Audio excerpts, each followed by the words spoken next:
Hi guys, so this video is just giving a very quick introduction to probability, and what I'm going to do is run you through some of the axioms of probability. Okay, the axioms are the laws of probability.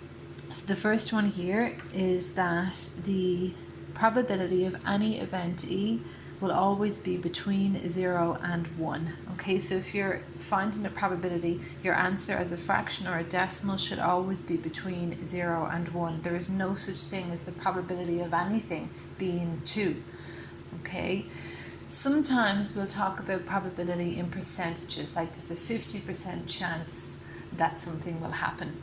If you're given your probability answers in percentages, then obviously the range is 0 to 100. Okay, but percentages are, of course, the same as fractions and decimals. Fractions and decimals I prefer, and it's what we'll use most commonly. They're easier to work with in maths. Anyway, next here, following on from this, if the probability of an event is 0, that means that that event is impossible. If the probability of an event is 1, then it's certain. So all probabilities range between 0 and 1 or from impossible to certain. Obviously, the closer to 1 you are, the more likely something is to happen. The closer to 0 that your probability is, the less likely that thing is to happen. Okay. Next up is the probability of E hat. Now, E hat means that E won't happen. Okay, so the probability that something won't happen is equal to 1 minus the probability that it will happen. For example, what's the probability I was born on a Tuesday? It's 1 over 7. What's the probability that I wasn't born on a Tuesday? 1 minus 1 over 7 is 6 over 7. So that's much quicker than saying the probability I was not born on a Tuesday was the probability I was born on a Monday plus the probability I was born on a Wednesday, Thursday, Friday, Saturday, Sunday, and so on. You'd still get 6 over 7, but this little trick is obviously a lot quicker. Probability that something won't happen is 1 minus the probability that it will. Okay, now just some terminology here. Sample space. Your sample space is the list of all possible outcomes. So again, if I go back to the days of the week, what's the probability I was born on a Tuesday? There's 7 possible outcomes there. So my sample space is Monday, Tuesday, Wednesday, Thursday, Friday, Saturday, Sunday. Okay, if you are rolling a common dice, then your sample space is 1, 2, 3, 4, 5, 6. If you're flipping a coin, your sample space is head or tail. Okay, so sample space is a list of all possible outcomes, and the sum of all probabilities in a sample space will always be 1. Okay, if you flip a coin, probability of a head is a half, probability of a tail is a half. If you add those together, you get 1. If you roll a die, probability of getting a 1 is 1 over 6, a 2 is 1 over 6, and so on. And if you add all those probabilities together, you'll have 1 over 6 added to itself 6 times, which is of course 1. So the sum of all the probabilities in a sample space will always give you 1. How do we find a probability? It's always the number of desired outcomes over the number of possible outcomes. Okay, so if you're betting on me being born on a Tuesday, then your desired outcome is what you've bet on. Okay, the desired outcome there is Tuesday. Number of possible outcomes is 7, 1 over 7. Okay, now we're going into and or, and this is combined events. Okay, so when we're talking about and or, we're talking about combined outcomes or combined events. Okay, so the probability that 2 things will happen at the same time, the probability of A and B, we find that by multiplying the probability of A by the probability of B. So in probability, and means multiply, and that can seem a little counterintuitive because when we say and 2 and 3, it's 5. Okay, so we tend to think and as means add. However, this makes perfect sense if you drill into it a little bit further, as does everything in maths. Okay, and let's just say, for example, let's take gambling. Okay, with probability, it's always easy to compare it to gambling because, I mean, that's what you're doing. Yeah, you're hedging your bets on what's most probable to win you some money. Okay, so something like an accumulator, I'm sure you've heard of before. If you were going to bet that one horse would win a race, okay, let's say the probability that you're going to win is 7/10. Okay, and if that horse wins, that one horse wins that one race, then you get some money. Then we'll look at something like an accumulator. Okay, which means you might look at several races. You're going to bet that this horse wins the first race, and this other horse wins the second race, and this other horse wins the next race. If you're adding on events, okay, or Man United will win this match and Chelsea will win this match, if you're increasing the conditions that need to be met in order for you to win, then the chances of you winning are, of course, much smaller. Okay? If more things have to happen for you to win, it's no longer just one horse needing to win a race or one team needing to win a match. It's now 2 horses have to win the race, or have to win 2 different races, or 3 horses have to win 3 different races, or 2 different football teams have to win 2 different games. The more events that have to happen in order for you to win, then the less likely you are to win. Okay, and if you want to reduce a fraction, what do? You multiply it by another fraction. If you have a fraction that's between 0 and 1 and you want to make it smaller, you multiply it by another fraction that's between 0 and 1. So when you're talking about and in probability, you are reducing the likelihood of something happening. And remember, we said all probabilities are between 0 and 1. And if you want to make a number between 0 and 1 smaller, you multiply it by another number between 0 and 1. Okay, and that's the why behind and, meaning multiply. Or is the opposite, or would increase your chances. Okay, let's make it nice and simple and say we're going to roll a die. If that die lands in a 2, you win €5. Okay, do you want to play that game? Or would you like to play this game? If this die lands on 2, 4, or 6, you get €5. Of course, you want to play the second one. Okay, if there's an or in the game, then that increases your chances of winning. Okay, the die lands on a 2, and that's it. Okay, you've only got a 1 in 6 probability of winning.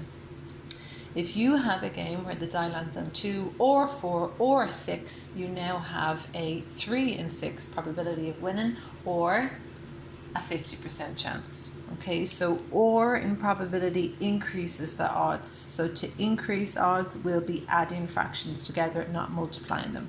Okay, so and means multiply, or means add. With or, you need to be very, very careful, because sometimes what can happen is double counting. We don't have to worry about double counting if the outcomes are mutually exclusive. And mutually exclusive just means that they cannot happen at the same time. And I'm going to show you an example of this in a minute. Okay, but if 2 outcomes are mutually exclusive, if 2 outcomes cannot happen at the same time, then the probability of A or B is simply the probability of A plus the probability of B, and that's it. Okay? If, however, A and B are not mutually exclusive, meaning that they can occur at the same time, then the probability of A or B is the probability of A plus the probability of B minus the probability of A and B. And what this does here is it removes double counting. And I'm going to get you to throw your mind right back to when you were learning how to do sets, and hopefully remember what I mean there by needing to remove double counting. Okay, so I just have a little small note here on mutually exclusive. Mutually exclusive are two outcomes, so just one event but two outcomes that cannot happen at the same time. And if A and B are mutually exclusive, then the intersection, okay, where A and B overlap in set notation, would be 0, or what we would refer to as the null set. And I'm going to show you two questions, one where the events are mutually exclusive and one where they are not, and let you see the difference for yourself. Okay, so the first one up here,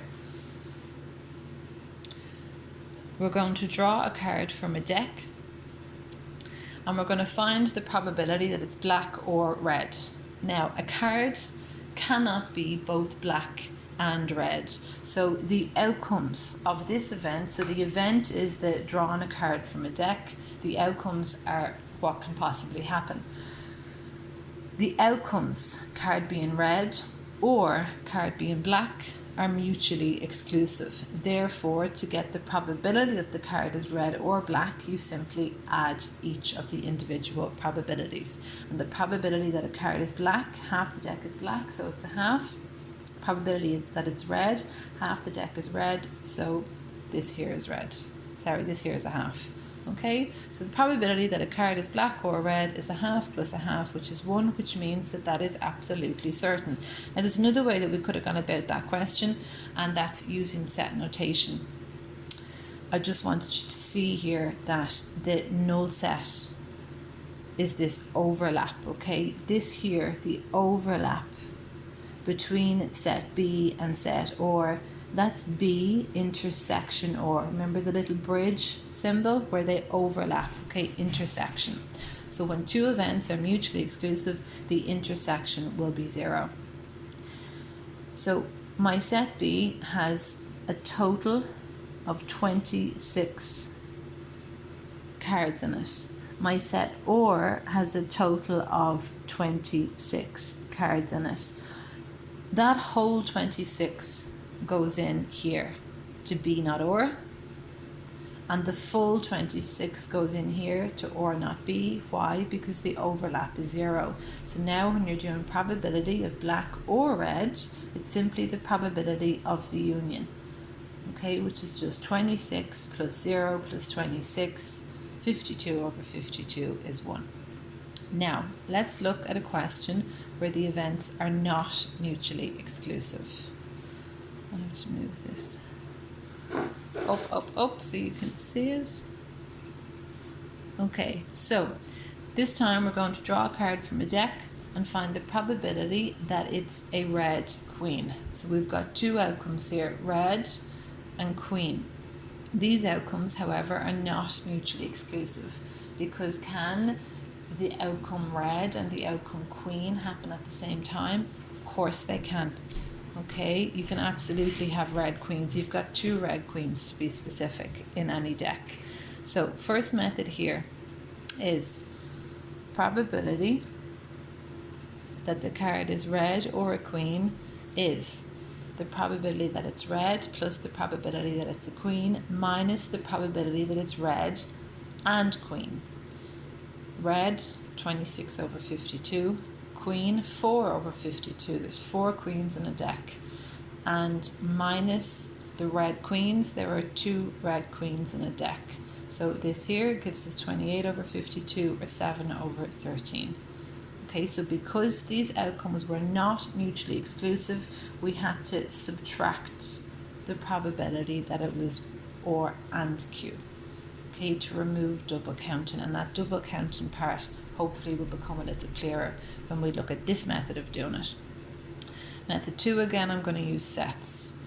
Okay, the set OR, there are 26 outcomes in set OR. Set Q, there are 4 outcomes in set Q. However, 26 does not go down here in OR not Q, because 2 out of that 26 belongs in the intersection. And I don't know about you, but I know way back in the day when I started to learn about sets, let's say OR has 26, Q has 4, and we know there's 2 red queens. We'd go 2, 26, 4. Have any of you ever done that? Okay, and then of course now at this stage in your mathematical career, you know that's absolute nonsense. What have I done? The overlap is 2, so I should have subtracted that 2 from the 26. That whole circle needs to add to 26. This whole circle needs to add to 4, so I should have subtracted that 2 from the 4. If I did 26, 2 and 4, I would be counting the overlap twice, and that's what I mean by removing double counting. Okay, that's what this does here. It removes that double count. When you have 26 red cards there, those 26 cards include the 2 red queens. When you've got 4 queens here, those 4 queens also include the 2 red queens. So you have counted the 2 red queens in this 26 and in that 4, you've counted it twice. So remove your double count. You see? Okay, hopefully that's a yes. Now, back here then with my set notation, the probability that it's red or queen is the probability of the union of OR and Q. Okay, so OR union Q is 24 plus 2 plus 2 all over all possible outcomes, 52. I get 28 over 52, which is 7 over 13, and that is the exact same as what I got up there. Yay!